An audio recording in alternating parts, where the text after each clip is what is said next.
করবে, এই জন্য আর বাচ্চা নেয় না। এটা খুবই জঘন্য একটা বিষয়।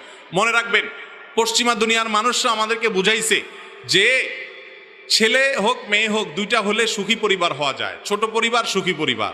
আমরা যে দেখি যত দুঃখ হয় আজকাল, বেশিরভাগ দুঃখ হয় হলো ওই তথাকথিত ছোট পরিবারের মধ্যে।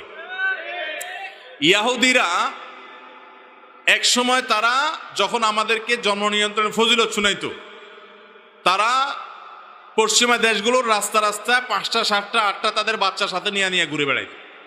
তারা নিজেরা ঠিকই বুঝে যে মানুষের মূল্য কত, জনসংখ্যা এটা কোনো বিপদ না, জনসংখ্যাকে জনসম্পদে রূপান্তরিত করতে না পারাটা হলো বিপদ। চায়নাতে এত মানুষ, চায়না গোটা দুনিয়ার বাণিজ্যিক নেতৃত্ব যারা দিচ্ছে তাদের মধ্যে একটা দেশ। অতএব জনসম্পদে রূপান্তর করতে হবে।